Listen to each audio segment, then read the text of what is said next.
Bismillahirrahmanirrahim. Assalamualaikum warahmatullahi wabarakatuh. Alhamdulillahirabbil alamin. Assalatu wassalamu ala asyrafil anbiya'i wal mursalin wa ala alihi wa sahbihi ajma'in. Sallallahu rabbuna ala nuril mubin Ahmadal Mustafa Sayyidil Mursalin wa ala alihi wa sahbihi ajma'in. Rabbi shrahli sadri wa yassirli amri wahlul 'uqdatam min lisani yafqahu qawli. Rabbi zidni ilma warzuqni fahma. Amin ya rabbal alamin. Pertama-tama marilah kita bersyukur kepada Allah dan kedua orang tua kita yang sudah melahirkan, membesarkan kita sehingga kita bisa mencari kehidupan dan kembali nanti untuk kepadanya untuk mengabdi mencapai ridho ilahi. Salawat dan salam marilah kita beriringkan kepada Nabi, para Nabi, wabil khusus Nabi Muhammad sallallahu alaihi wasallam. Allahumma sholli ala Muhammad wa ala ali Muhammad. Bapak-bapak, ibu-ibu, ustadz, ustazah, para ulama yang dimuliakan oleh Allah, kesempatan ini saya akan membahas sesuai dengan tema yang diberikan, meraih hidup yang diridhoi oleh Allah Subhanahu wa ta'ala. Ada baiknya sebelum kita mengkaji Al-Quran ini, mari kita berikan surah Al-Fatihah untuk ibu kita Hajah Desmawati, orang tua kita, ibu kita, karena saya merasakan bagian dari beliau. Ketika saya masih di Jakarta, saya dikabarin bahwa Ibu Hajah Desmawati udah pulang ke rahmatullah. Mudah-mudahan sedalam lindungan Allah Subhanahu wa ta'ala. Mungkin saya tidak dilahirkan dari beliau, tapi saya merasakan beliau memperjuangkan bagaimana Al-Quran ini tetap berjalan, wabil khusus di Al-Furqan, dan itu saya sangat syukuri. Ala kulli niyah wa kulli niyah salihah. Humul Fatihah. A'udzubillahi minasyaitonirrajim. Bismillahirrahmanirrahim. Alhamdulillahirabbil alamin. Arrahmanirrahim. Maliki yaumiddin. Iyyaka na'budu wa iyyaka nasta'in. Ihdinas siratal mustaqim. Siratal ladzina an'amta 'alaihim ghairil maghdubi 'alaihim waladdallin. Amin. Pak Haji yang kami hormati, kami dikabarkan oleh Ustadz Mukarram itu bahwa di Al-Furqan ada pengajian di hari Ahad. Alhamdulillah saya diberi kesempatan semalam tiba dari Jakarta ke Palembang, jadi bisa ngisi di sini. Dan saya sangat kangen adalah untuk mengisi di Al-Furqan karena salah satu sarana perjuangan kita jihad di jalan Allah tidak lain adalah Al-Quran dan As-Sunnahnya, dan Al-Furqan salah satu rumah Al-Quran yang luar biasa. Saya doakan keluarga Pak Haji tetap selalu dalam ridhonya Allah dan Al-Quran selalu menyebar luas. Itulah menjadi jalan kita menuju ridhonya. Amin ya rabbal alamin. Baik, saya akan buka dulu di surah bagaimana kita akan mencapai ridho ilahi. Syarat yang pertama adalah kita harus beriman, ya. tanpa keimanan, maka kita di mata Allah belum dianggap orang-orang yang akan diridhoi. Kita buka di surah ke-10 Yunus ayat 100.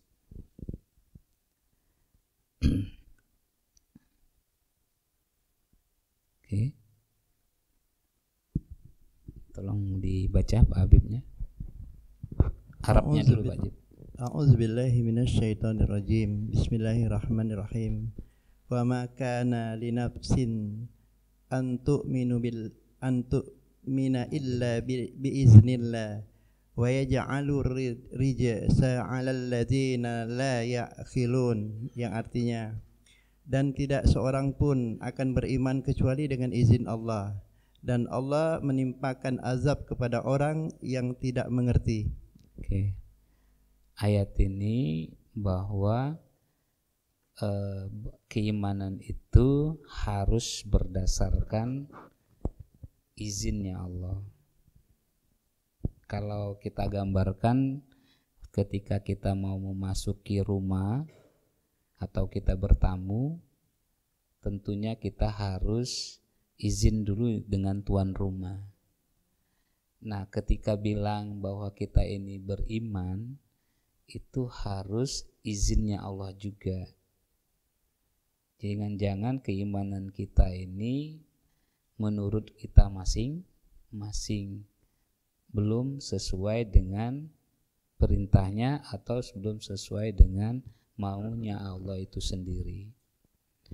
Artinya ketika kita dibilang beriman, maka keimanan itu harus sama yang ditentukan oleh Allah Subhanahu wa ta'ala. Ini yang harus kita tentukan pertama kali. Jadi tahapan kita akan mendapatkan ridhonya dan mencapai hidup ini yang diridhoi, ditanamkan dulu keimanan kita. Nah, iman ini adalah yang sesuai di dalam aturan-aturan Allah yang diterahkan di dalam Al-Quran itu sendiri. Mari kita cek ketika ada orang Arab Badui bertanya kepada Nabi bahwa saya ini sudah beriman. Allah berfirman kepada Nabi, kepada Rasulullah, kamu belum beriman hai orang Badui. Kenapa? Kamu baru tunduk. Artinya dia baru, kamu beriman? Ya, saya beriman. Kata Allah, yang sebenarnya iman adalah bahwa ketika kamu ada niat di dalam hati dan sesuai dengan lafazmu, ketika itu dipraktekkan dalam kehidupan sehari-hari. Seralas dengan pembicaraan Imam Syafi'i. Jadi menurut Imam Syafi'i adalah iman adalah diniatkan di dalam hati, dilapaskan melalui lisan, dan dikerjakan melalui perbuatan. Jadi 3 komponen ini harus selaras, harus sama. Kalau di hatinya bilang beriman, di mulutnya bilang beriman, di perbuatannya tidak, maka tidak versi atau tidak menurut Allah itu sendiri. Inilah yang diingatkan oleh Allah kepada orang Arab Badui ketika dia bilang sudah beriman. Mari kita buka ayatnya di surah ke-49 Al-Hujarat ayat 14.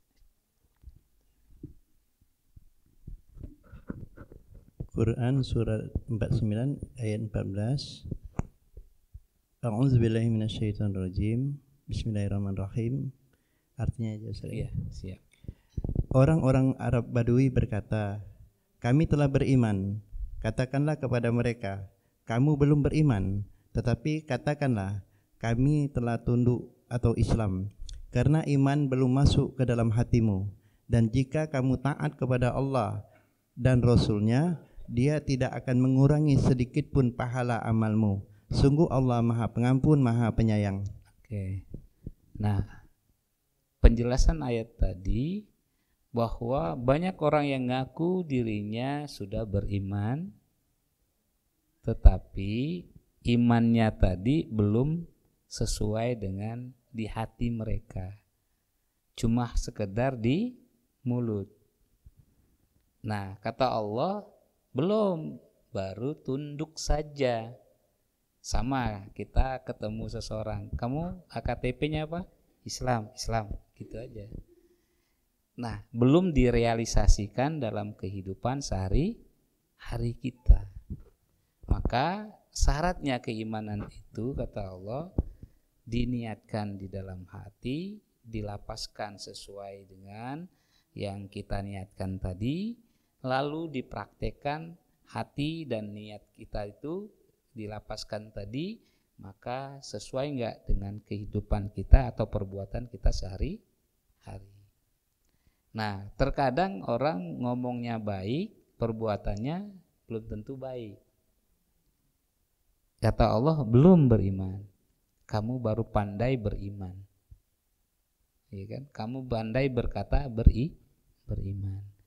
Nah, oleh karena itu kata Allah, cek lagi keimanan kalian ini sesuai keimanannya siapa. Kalau menurut saya, kata Allah, menurut saya versinya Allah gitu. Iman itu adalah ketika hatimu sudah tersentuh. Ya. Contoh surah ke-8 Al-Anfal ayat 2 dan 3.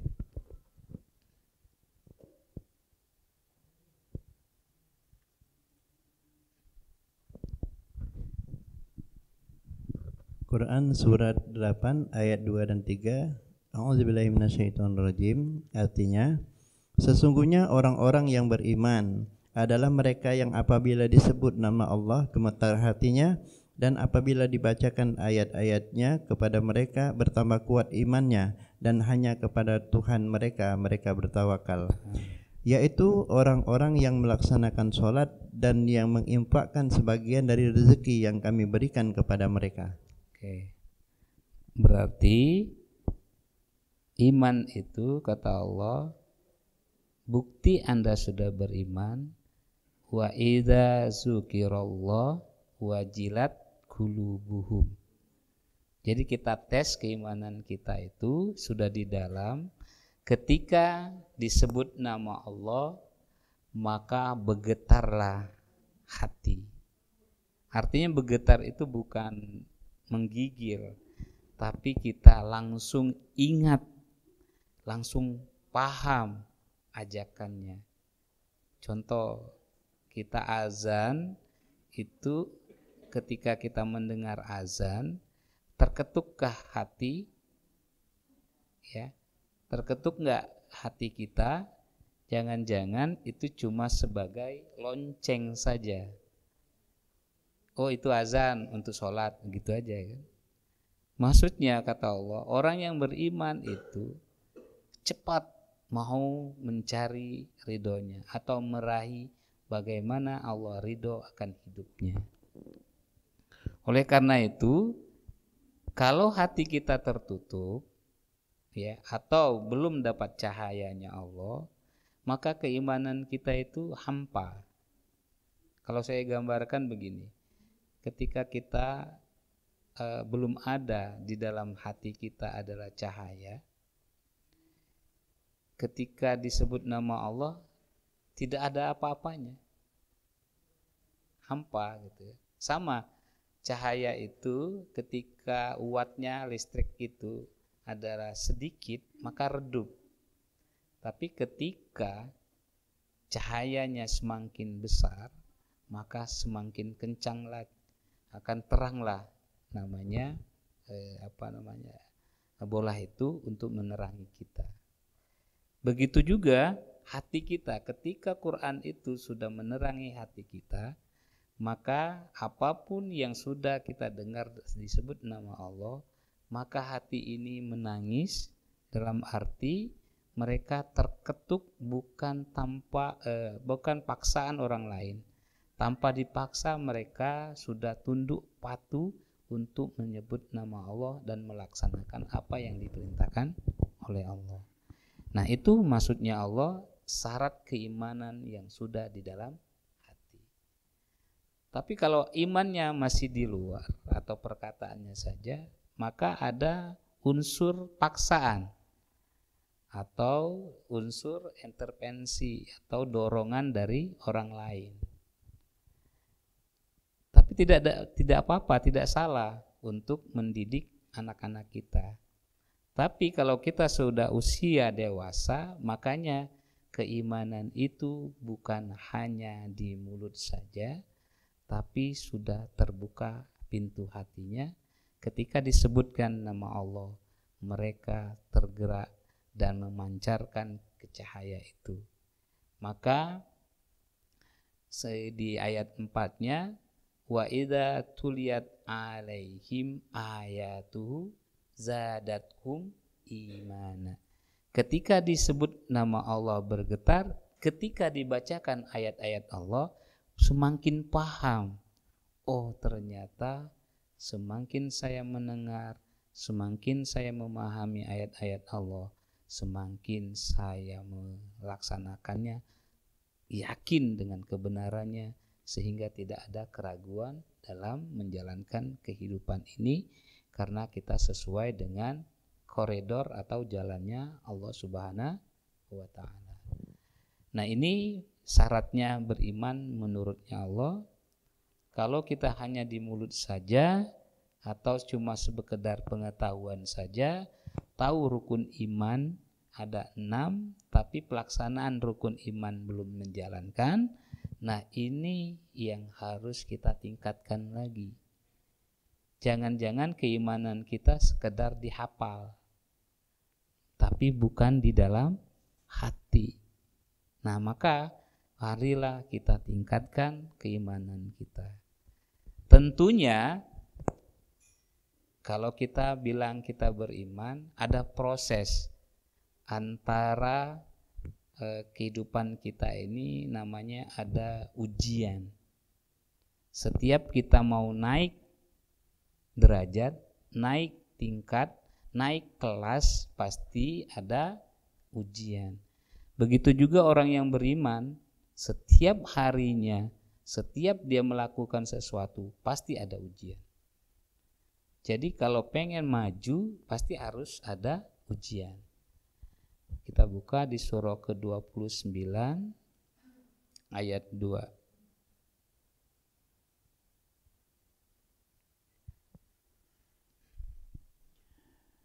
Quran surat Al-Ankabut ayat 2, A'udzubillahi minasyaitonirrajim, yang artinya, apakah manusia mengira bahwa mereka akan dibiarkan hanya dengan mengatakan kami telah beriman dan mereka tidak diuji? Oke. Jadi apakah orang itu bilang saya sudah beriman? Ya, kata Allah, kamu beriman. Tapi bukti Anda beriman, kamu akan diuji dulu. Nah, ujiannya bermacam-macam, tidak sama. Karena Allah mengetahui segala isi hati. Jadi ujiannya berbeda-beda. Tapi sanggupkah kita ketika diuji itu menjalankan sesuai maunya Allah lagi? Dari Nabi Adam sampai Nabi Muhammad SAW, termasuk kita, pasti diuji nggak? Pasti. Nah, ketika kita diuji, inilah tahapannya. Maka di ayat 3-nya tolong dibaca lagi. Ayat 3, dan sungguh kami telah menguji orang-orang sebelum mereka, maka Allah pasti mengetahui orang-orang yang benar dan pasti mengetahui orang-orang yang dusta. Kenapa Allah memberikan ujian itu? Apakah Allah nggak paham bahwa saya ini sudah beriman? Tidak, kata Allah. Saya pengen memastikan apakah keimanan Anda itu benar atau dusta. Karena kalau nggak diuji, kita nggak tahu kadar keimanan kita. Nah, ini tahap untuk meningkatkan keimanan kita. Jadi ketika kita dapat ujian, apa yang harus kita lakukan? Ya kan? entah itu kematian, itu berkurangnya harta, begitu juga jabatan, begitu juga harta, anak, semuanya itu diuji oleh Allah. Maka ketika kamu mendapatkan ujian musibah, maka kembalikan kepada siapa? Ya kan?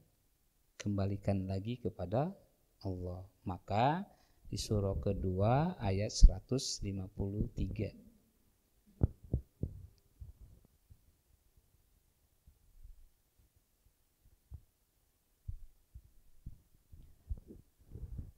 Quran surat 2 ayat 153, A'udzubillahi minasyaitonirrajim, yang artinya, wahai orang-orang yang beriman, mohonlah pertolongan kepada Allah dengan sabar dan sholat. Sungguh Allah beserta orang-orang yang sabar. Jadi ketika kita mendapatkan ujian, maka kita memohon lagi kepada Allah. Ya Allah, lindungi saya dari godaan-godaan atau berikan saya solusi-solusi dari cobaan. Maka tanpa pertolongan Allah, maka saya tidak menjadi orang yang sabar. Kata Allah, ketika kamu ditimpa musibah, maka ucapkanlah. Nah, kembalikan lagi. Apa itu? Ucapkan innalillahi wa inna ilaihi rajiun. Semuanya itu datangnya dari Allah, maka ujian, cobaan itu adalah tidak lain datangnya dari Allah, maka saya kembalikan juga kepada Allah. Gimana solusinya, bagaimana caranya saya menjadi orang yang sabar, orang yang bisa menerima ketentuan takdirnya Allah Subhanahu wa ta'ala. Di ayat 155,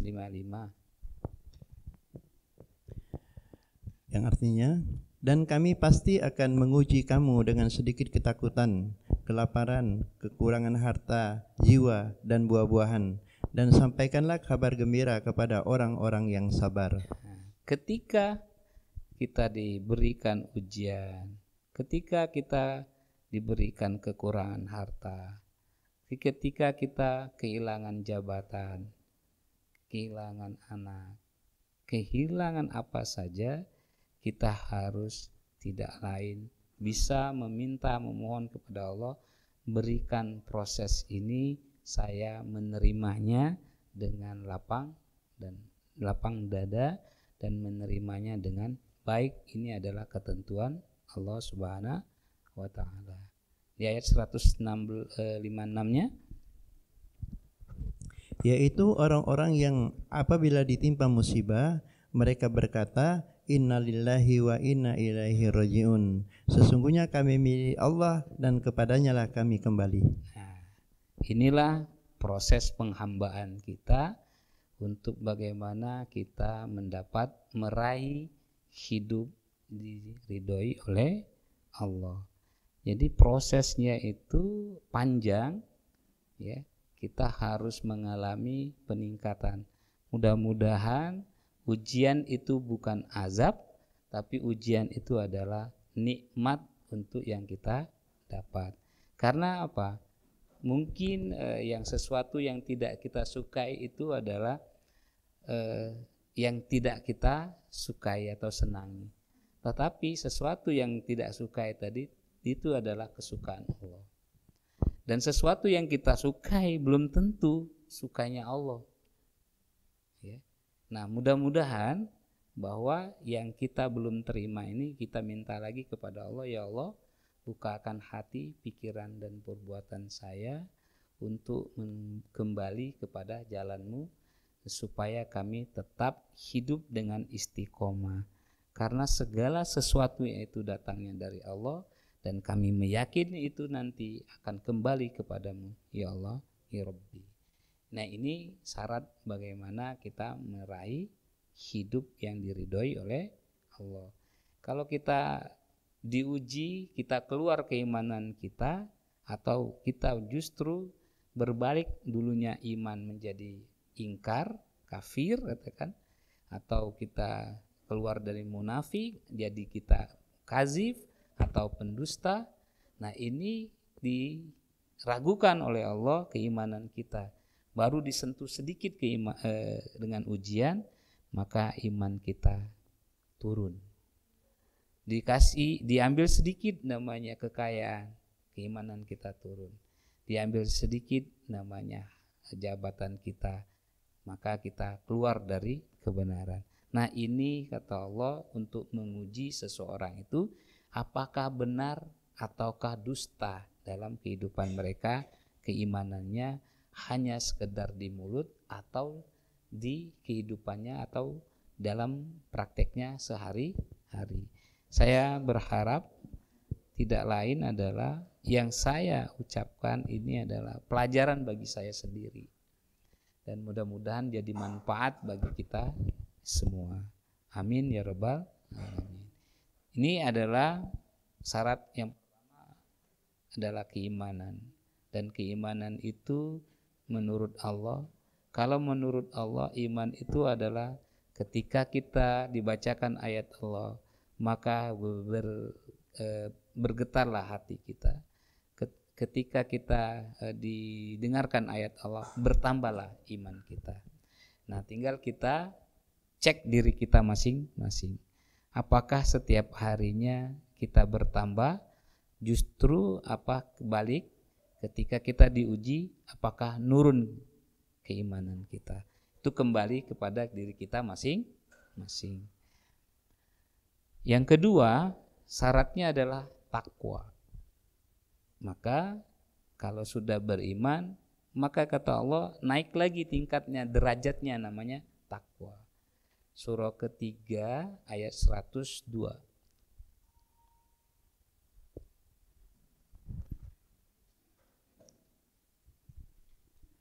A'udzubillahi minasyaitonirrajim, yang artinya, wahai orang-orang yang beriman, bertakwalah kepada Allah dengan sebenar-benarnya takwa kepadanya, dan janganlah kamu mati kecuali dalam keadaan muslim. Oke. Di sini dipanggil baru, hai orang yang beriman, bertakwalah kamu dengan sebenar-benar takwa. Kenapa tadi landasannya untuk meraih ridho ilahi dalam kehidupan kita ini harus beriman? Ternyata belum cukup dengan keimanan kita saja, harus ditingkatkan lagi dengan ketakwaan. Nah, ini harus komplit, makanya harus lengkap, harus keseluruhan. Iman dan takwa akan meraih hidup yang diridhoi oleh Allah. Kalau kita lihat bahwa definisi takwa banyak sekali, atau pengertian takwa itu banyak sekali. Ada yang mengatakan takut kepada Allah. Ada yang merasa dekatkan dirimu kepada Allah. Ya.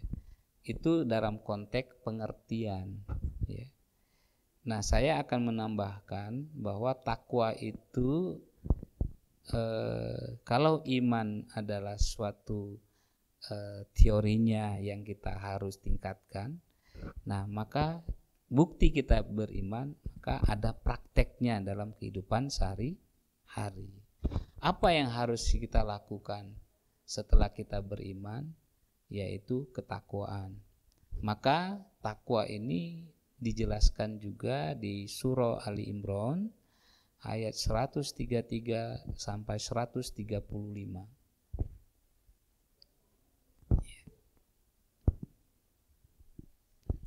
A'udzubillahi minasyaitonirrajim.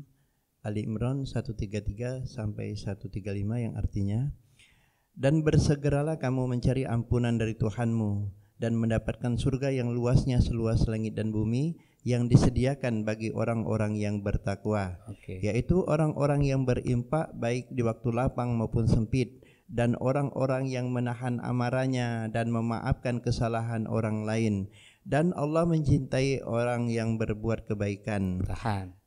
Berarti dua ayat 133 134 bahwa Allah akan menyediakan surga itu terkhusus untuk orang yang bertakwa. Berarti keimanannya sudah ada di dalam hati, prakteknya adalah dengan takwa. Maka hidup mulia dengan ketakwaan. Bagaimana bisa takwa?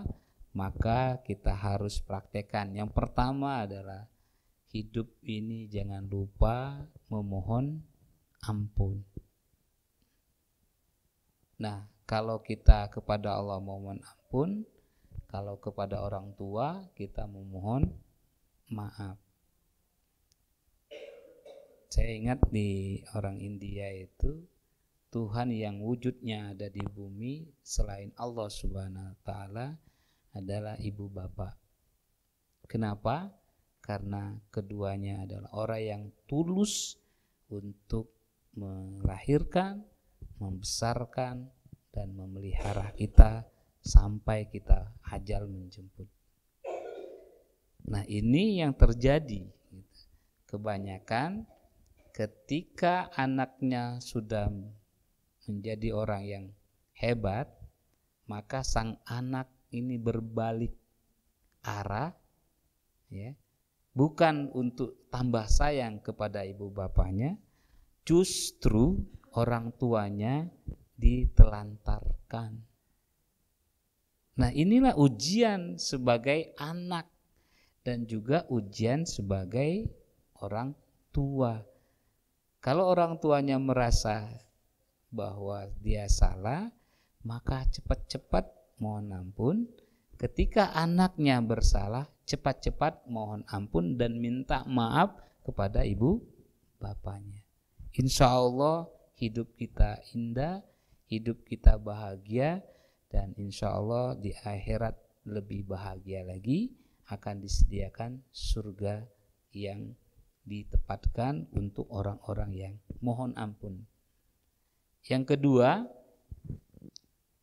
kita harus menafkahkan harta ketika lapang maupun sempit. Ini berat, ujian bagi kita. Di dalam harta kita ada hak orang, di harta kita ada pemiliknya adalah orang-orang yang membutuhkan dalam kehidupannya. Nah, pertanyaannya, walaupun kita tidak pernah memakan harta anak yatim, ternyata di dalam harta kita sendiri itu ada hak orang yang ditentukan oleh Allah Subhanahu wa Ta'ala. Kenapa? Biar kita tidak merasa bahwa harta yang kita miliki itu bukan kepintaran kita, bukan yang kita usahakan saja, tapi ada namanya pemberian atau yang diridhoi oleh Allah itu sendiri, yaitu memberikan rezekinya. Tapi ingat, ketika Anda diberi rezeki kata Allah, maka jangan lupa untuk berbagi. Terima dari Allah, kasihkan, ya, atau terima dari Allah, kasih kepada hamba Allah. Itulah namanya ucapan yang terjadi, terima kasih. Jadi terima dari Allah Subhanahu wa Ta'ala, kasih kepada hamba Allah Subhanahu wa Ta'ala. Ini yang terjadi, kita menerima tapi tidak pandai mengasihi. Ini yang terjadi, maka keimanan kita tidak terjaga. Apa kata Allah? Maka ketika Anda diberikan rezeki yang berlimpah, kamu tidak sadar sehingga kamu merasakan orang lain itu adalah rendah, orang lain itu adalah tidak baik, orang lain itu tidak sebaik saya. Akhirnya yang masuk egois, yang masuk merasa lebih baik. Nah, bukan Allah lagi yang masuk di diri kita, tetapi sifatnya, setannya, yaitu iwaswisu fi sudurin nas. Ini yang harus kita jaga, keimanan kita. Ketika keimanan kita rapuh, hati-hati, maka ketakwaan kita akan rapuh juga. Karena iman adalah pondasi, sedangkan bangunannya adalah ketakwaan. Biar pondasinya kuat dan bangunannya indah. Sehingga kalau saya katakan hati kita ini adalah sumber atau pondasi kuat kita, dan badan kita ini sebagai bangunan yang indah sehingga lahir dan batinnya baik. Maka iman kita isi di hati kita dengan ayat-ayatnya Allah, dan badan kita aplikasikan ayat-ayat Allah itu dalam kehidupan sehari-hari, sehingga setiap kita ketemu seseorang, setiap kita bersilaturahim, orang justru adalah rindu ingin bertemu, bercengkerama dan bersilaturahim dengan kita. Tapi jangan sampai sebaliknya, ketika kita tidak ada orang bahagia, ketika kita berada di tengah-tengah masyarakat, kita menjadi orang yang membuat orang susah, atau membuat orang tidak senang atau tidak nyaman. Ini yang dipastikan berarti batin kita, lahir kita tidak sesuai dengan apa yang dimaunya oleh Allah Subhanahu wa taala. Maka ketika kita mempunyai harta, kita berbagi baik lapang maupun sempit. Orang kaya senang, orang miskin senang. Itu syaratnya untuk menghidupi kita mencapai ridhonya ilahi. Yang ketiga, memaafkan, menahan amarah. Kalau Nabi beda dengan kita. Kalau Nabi sedikit-sedikit menahan amarah. Kalau kita sedikit-dikit marah. Iya kan, Bu? Nah, jadi yang merasa jangan tersinggung. Maka terbaik di diri kita. Saya mengingatkan diri saya sendiri. Oh, berarti beda kita dengan Nabi. Kalau Nabi adalah sedikit-sedikit sedekah, kalau kita sedikit sekali sedekahnya. Iya kan? Nah, inilah bedanya. Tapi kita merasa dekat dengan Nabi. Kata Nabi tidak, jauh sekali. Yang sama cuma sedikitnya, tapi perbuatannya yang beda. Iya kan? Kalau Nabi sedikit sekali tidur di batu malam, kalau kita sedikit-dikit tidur. Ngaji 5 menit ngantuk. Iya kan, Bu? Belajar dikit ngantuk. Nah, tapi kalau diberikan rezeki tidak ngantuk-ngantuk, Bu. Makanya menahan amarah itu bukan berarti tidak boleh marah, tetapi sesuaikan dengan kondisi apa yang harus kita jelaskan, sehingga mereka jangan berbuat mengulangi kesalahan kedua kalinya. Nah, ini dasar yang ketiga. Yang keempat adalah memaafkan kesalahan orang. Ini dalam kehidupan sehari-hari semua, Bu. Jadi takwa itu adalah praktek kehidupan kita sehari-hari. Memaafkan itu sulit, ya. Lebih sulit lagi adalah memberi maaf daripada minta maaf. Kalau kita minta maaf, saya yakin mudah sekali.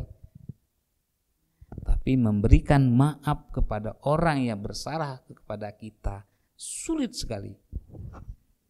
Nah, ini terjadi pasti. Apakah ini perbuatan ini tidak terjadi pada zamannya para nabi? Semuanya ada. Kenapa? Bedanya adalah keimanan kita sudah masuk ke dalam hati kita. Bedanya adalah ketakwaan kita. Sudahkah meningkatkah ketakwaan kita dalam hidup sehari-hari? Nah, ini kalau kita jalankan, maka kata Allah, dipastikan kalian akan bahagia di dunia dan lebih bahagia lagi di akhirat. Maka pahala itu tidak hanya di akhirat, tapi pahala itu juga ada di dunia. Ini kadang kita lupa, nanti kita buka. Yang kelima, selalu berbuat kebaikan. Ya. Jadi saya ulang, kalau iman itu di dalam hati, dilapaskan melalui lisan, dipraktekkan melalui perbuatan. Nah, perbuatan inilah, prakteknya inilah adalah ketakwaan. Apa isinya? Pertama, jangan lupa memohon ampun kepada Allah dan minta maaf kepada ibu bapak. Yang kedua, menafkahkan hartanya baik di waktu lapang maupun sempit. Yang ketiga, menahan amarah. Yang keempat, memaafkan kesalahan orang. Yang kelima, selalu berbuat baik. Insya Allah dunia akhirat kita capai, ya, dan keberkahan hidup yang kita rasakan. Ini yang harus kita yakini. Kita buka di surah ketiga 148.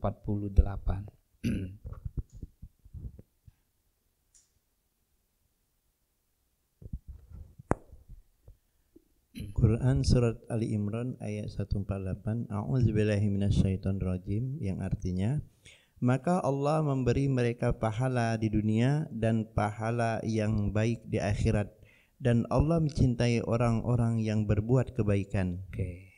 Jadi kalau kita lakukan tadi iman, takwa kita di dunia, kita diberikan pahala, Bu. Di akhirat lebih baik lagi pahalanya. Nah, terkadang kita terkecoh atau mengira bahwa pahala itu dapatnya di akhirat. Makanya terkadang kita tidak sadar.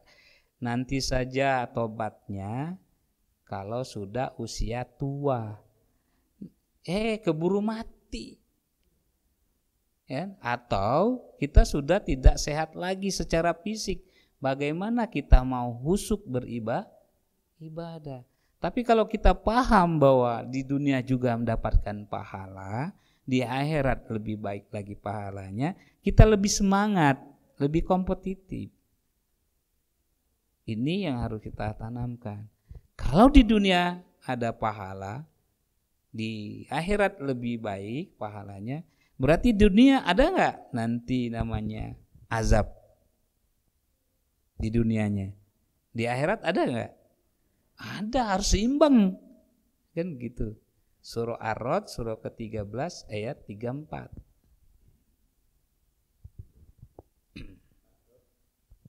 Ar-Ra'd surah ke-13 ayat 34.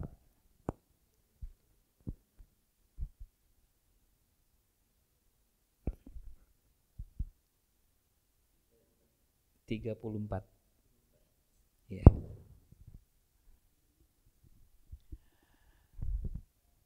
Quran surat 13 ayat 34, yang artinya, mereka mendapat siksaan dalam kehidupan dunia dan azab akhirat pasti lebih keras. Tidak ada seorang pun yang melindungi mereka dari azab Allah.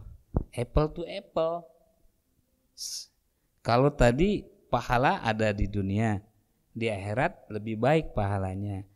Berarti di dunia ada azab nggak? Ada. Di akhirat lebih besar lagi. Nah, ini yang harus kita seimbangkan. Selama ini kita merasa azab itu nanti di akhirat.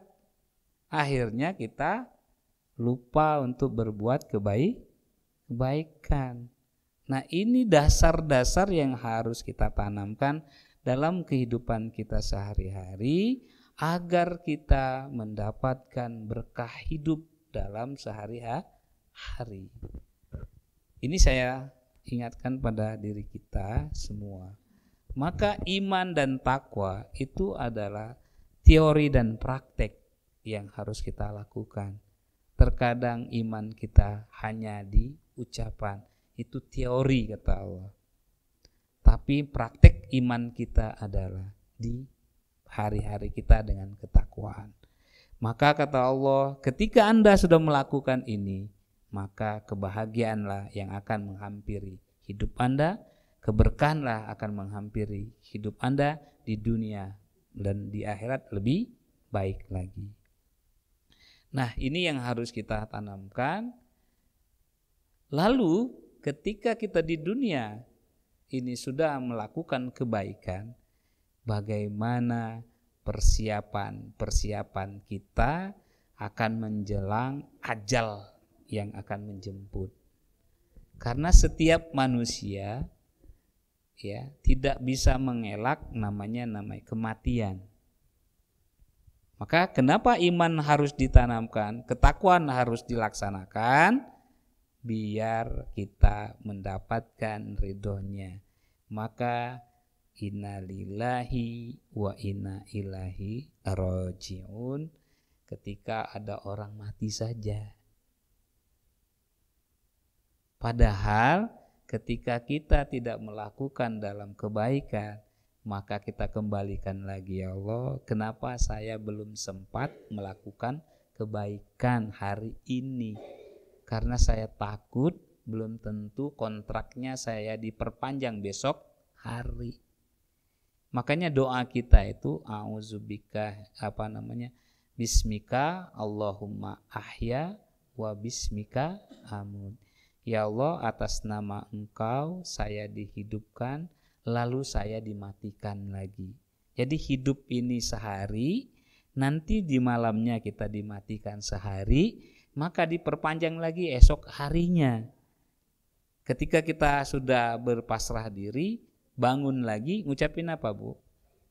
Nah, alhamdulillahilladzi ahyana ba'dama amatana wa ilaihin nusur. Segala puji bagi Engkau, ya Allah, yang saya sudah dihidupkan lagi hari ini. Sebelumnya saya dimatikan waktu tidur saya, maka saya harus lebih baik lagi daripada hari yang kemarin, ya Allah. Itu yang harus kita tingkatkan dalam kehidupan sehari-hari. Tapi terkadang kita cuma menjadi rutinitas saja. Kalau tidur, sudah makan, tidur. Iya kan, Bu? Bangun lagi, makan lagi. Iya kan? Apa bedanya dengan hewan? Iya kan? Nah, inilah Allah bilang, kenapa saya memilih manusia yang menjadi khalifah di muka bumi. Karena makhluk yang sempurna adalah manusia. Kenapa tidak malaikat? Karena malaikat baru tunduk patuh saja. Sedangkan manusia lebih mulia lagi adalah dia melayani manusia dengan kebaikan-kebaikan. Maka kalau saya ilustrasikan, kalau Allah itu merupakan tangan dan manusianya adalah sarung tangan, gerak tangan akan sama dengan gerak namanya sarung tangan. Berarti kalau kita sarung tangan, maka kita ikutin gerakan tangan. Iya kan, Bu?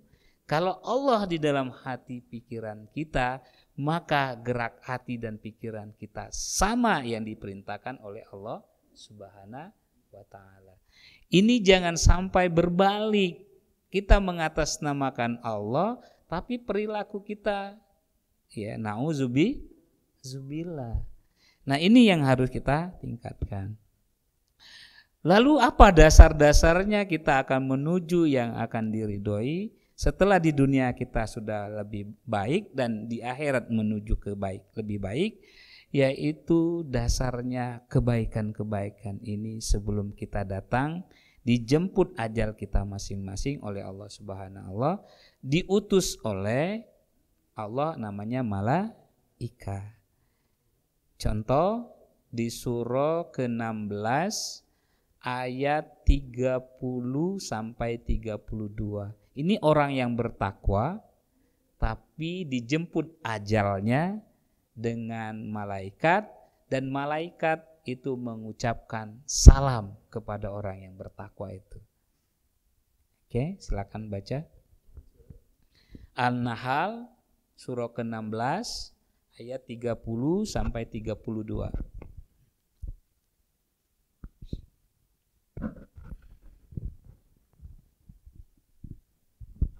A'udzubillahi minasyaitonirrajim, yang artinya, dan kemudian dikatakan kepada orang yang bertakwa, apakah yang telah diturunkan oleh Tuhanmu?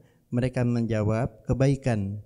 Bagi orang yang berbuat baik di dunia ini mendapat balasan yang baik, dan sesungguhnya negeri akhirat pasti lebih baik, dan itulah sebaik-baik tempat bagi orang yang bertakwa, yaitu surga-surga Aden yang mereka masuki, mengalir di bawahnya sungai-sungai. Di dalam surga itu mereka mendapat segala apa yang diinginkan. Demikianlah Allah memberi balasan kepada orang yang bertakwa. Oke, lanjut. yaitu orang yang ketika diwafatkan oleh para malaikat dalam keadaan baik, mereka para malaikat mengatakan kepada mereka, Assalamualaikum, masuklah ke dalam surga karena apa yang telah kamu kerjakan. Jadi malaikat memberikan salam kepada orang yang takwa ketika dia dijemput ajalnya. Artinya kalau malaikat yang memberikan salam, kalau kita ibaratkan manusia, ketika ada manusia memberikan salam kepada orang lain, apakah orang ini jahat apa baik? Orang baik. Contoh, ada orang maling, kira-kira dia ngucapin salam enggak? Tidak. Ini malaikat mengucapkan salam kepada orang yang takwa tadi. Assalamualaikum, hai orang yang takwa, saya diutus oleh Allah untuk menjemputmu yang sekarang sudah baik, dan di akhirat saya antarkan di surga Allah yang lebih baik lagi. Kira-kira malaikatnya datang menjemputnya lembah lembut apa kasar? Nah, dia ngucapin salam. Saya diutus dari Allah untuk menjemput orang yang takwa, dan jangan takut, jangan gentar, maka aku datang ini adalah untuk memberikan tempat yang lebih baik lagi di dunia. Ini yang harus kita tanamkan, kita yakini, ya. Sehingga dengan pelajaran Al-Quran ini hidup kita jauh lebih tenang, jauh lebih bahagia. Jangan sampai semakin kita katakanlah beriman, tapi kegelisahan, ya kan? Tapi kemarahan, emosi, dendam, benci, hasud, fitnah. Ini iman siapa yang masuk? Versinya Allah, versinya setania. Kan begitu. Ini yang harus kita tanamkan. Maka manusia tidak bisa menghindar dari kematian karena ada kontraknya, kata Allah. Setiap manusia pasti mengalami kematian. Kullu nafsin dha'iqatul maut, summa ilaihi turja'un. Surah ke-29 Al-Ankabut ayat 57.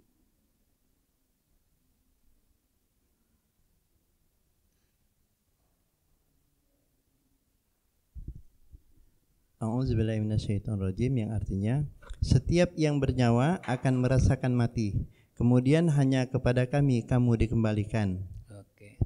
Jadi setiap yang bernyawa pasti mengalami kematian. Tapi yakinlah, kata Allah, bahwa kematian itu tidak bisa ditolak, tidak bisa ditunda, tidak bisa dimajukan. Tapi jangan takut, kamu sudah punya saham, yaitu iman dan takwamu sudah baik, maka kamu akan ditempatkan di tempat yang lebih baik. Maka orang yang bertakwa itu tidak ada namanya keraguan, tidak ada namanya ketakutan. Kenapa tidak takut? Kan pertanyaan begitu.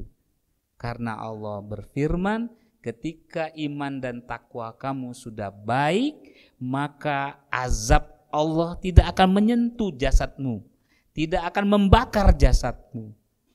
Ya. Kita buka ayatnya di surah 39 ayat 61. Ini yang harus kita tanamkan. Kenapa kita tidak takut, tidak sedih? Karena iman dan takwa kita sudah menurut Allah, maka hidup kita bahagia, mati kita akan bahagia juga. Surat 39 Ya. ayat 61 yang Az-Zumar. artinya, dan Allah menyelamatkan orang-orang yang bertakwa karena kemenangan mereka. Mereka tidak disentuh oleh azab dan tidak bersedih hati. Oke. Jadi itu balasannya orang yang beriman dan bertakwa. Allah tidak akan menyentuh jasad nih orang yang takwa dan berbuat baik ini. Akan dijaga dan tidak ada namanya kesedihan dan tidak ada namanya ketakutan. Ini yang harus kita kejar, kita raih. Kapan? Sekarang karena kita nggak tahu besok, lusa, setahun lagi kontrak kita habis. Ketika kontrak kita sudah habis, apakah kita mau sadar lagi? Enggak. Seperti Fir'aun yang mana ketika sudah di dalam lautan merah dan dia sudah nyawanya di kerongkongan, baru sadar dia. Ya Allah, baru nyebut dia. Ya Tuhan, bahwa tiada Tuhan selain Engkau. Kata Allah, nggak bisa. Kontrakmu sudah habis. Pertanyaannya, sebelum kontrak habis kamu lakukan apa? Apa yang kamu kerjakan di muka bumi ini? Bukankah aku sudah panjangkan umurmu? Tapi ketika kamu mau dijemput ajalmu, baru kamu sadar. Tidak bisa, kata Allah. Ya, ini contoh orang yang membangkang hidupnya di dunia, yaitu Fir'aun. Di surah ke-10 ayat 90 sampai 92. Jangan sampai kita jadi aliran Fir'aun.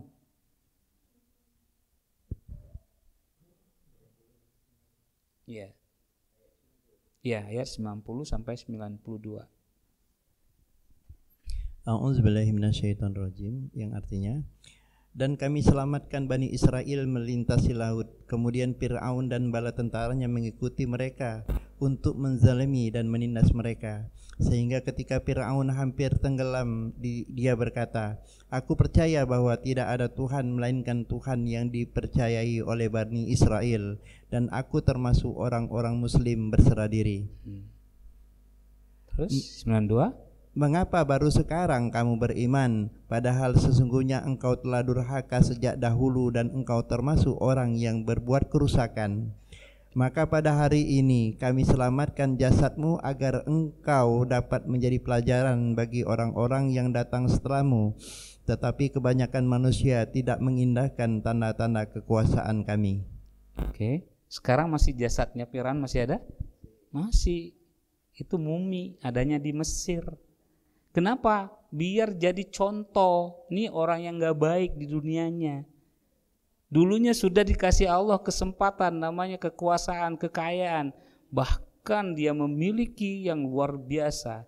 Tetapi dia melupakan bahwa Allah adalah lebih kuat dari beliau. Ya, dari Fir'aunnya. Ya, sehingga kata Allah, kenapa baru hari ini kamu mengatakan beriman? Tidak bisa. Kontrakmu sudah habis. Apa yang terjadi kalau terjadi pada diri kita masing-masing? Maka kata Allah, penyesalan tidak akan datang namanya dari depan. Makanya penyesalan itu pasti di belakang.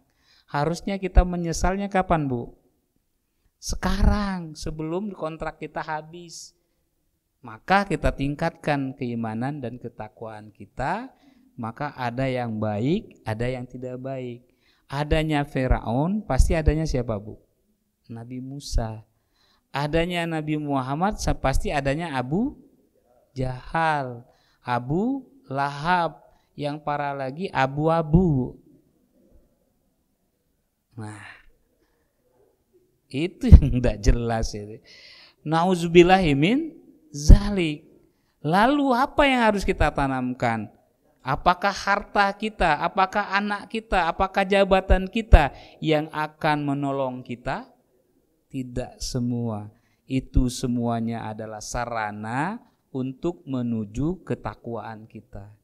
Surah ketiga ayat 10. Kita lupa, Fir'aun itu menganggap bahwa ketika kekuasaannya besar, ketika hartanya banyak, dia bisa sogok Tuhannya. Nggak bisa. Surah ketiga ayat 10. Ini dijelaskan oleh Allah.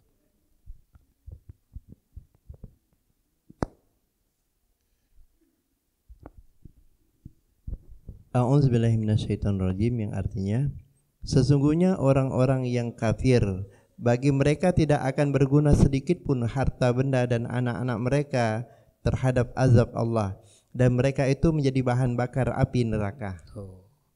Jadi kekafiran Firaun ini, ya, hartanya banyak, jabatannya tinggi, menguasai alam semesta.